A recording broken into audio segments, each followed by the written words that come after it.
Sejumlah warga terdampak menolak rencana pembangunan PLTS terapung di Danau Singkarak, Kabupaten Tanah Datar, Sumatera Barat.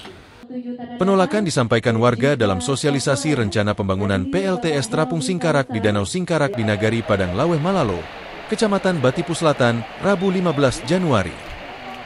Ketua Forum Anak Nagari Batipu Selatan Bucari Datuak Lelo Marajo mengatakan, warga tidak anti dengan pembangunan, tetapi harus mengkaji permasalahan yang ada.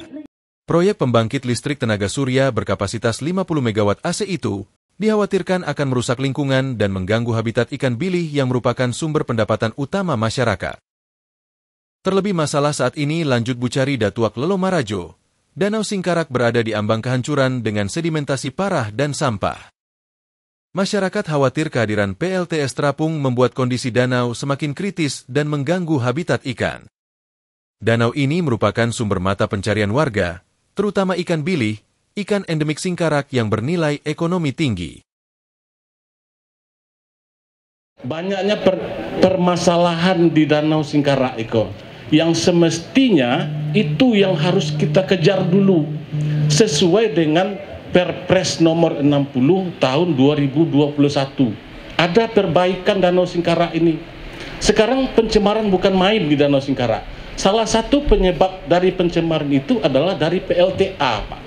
Yang itu membuat kesengsaraan bagi kami yang bergantung, yang bergantung ribuan nelayan masyarakat bergantung ke Danau Singkarak, Pak.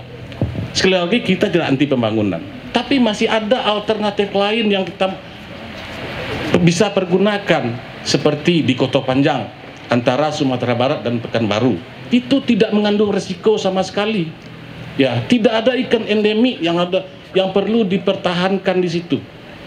Tidak ada kehidupan masyarakat yang dirugikan. Berbeda, Pak, dengan Danau Singkarak. Danau Singkarak pemukiman masyarakat di sekeliling danau akan hilang mata pencarian. Kemudian ditambah lagi hilangnya endemik. Satu-satunya endemik ikan bilih di Danau Singkarak yang tidak ada di belahan dunia manapun, hanya ada di Danau Singkarak. Untuk itu perlu kita pertahankan, kita jaga kelestariannya. Kita lihat sekarang di sepinggiran sepadan Danau Singkarak udah pada longsor. Masyarakat banyak yang membangun ilegal. Nah, itu bukan penyelamatan. Nah, untuk itu yang sesuai dengan Perpres nomor 60 tahun 2021 itu, Pak. Kenapa kok PLTA sementara Danau Singkarak udah penuh dengan permasalahan? Ya, katanya seperti yang disampaikan oleh bapak-bapak tadi, akan ada beasiswa ke luar negeri, ya, akan ada bantuan ini, bantuan itu. Nonsen, Pak. Sudah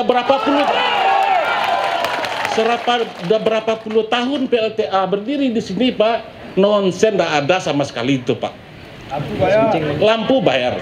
Masjid saja kepentingan umum, kalau katanya mau digratis, tapi kenyataannya mana? Kalau ditagih katanya, oh itu Pak bukan persoalan kami, Pak, itu Pak Yanuar Muin dulu yang bikin perjanjian. Nah, sama dengan sekarang ini, janjinya akan begini, begitu, begini dan begitu. Nonsen, tidak ada buktinya. Ada. Ya, itu yang perlu kita sampaikan. Jadi sekali lagi kami sampaikan, kita bukan anti pembangunan, kita tidak anti investasi, Pak, tapi kita punya alternatif lain. Kenapa harus dipaksakan di Danau Singkarak? Ya, karena seperti saya sampaikan tadi, ribuan masyarakat bergantung hidupnya ke Danau Singkarak. Danau Singkarak perlu direhabilitasi, Pak. Ya, sedimennya udah meningkat, air diombelin itu ditutup sehingga air saja yang keluar, sementara sampah tetap di dalam, sedimen tidak keluar. Nah, ini siapa yang bertanggung jawab ini, Pak? Katanya kewenangannya ada di gubernur, tapi mana? Nah,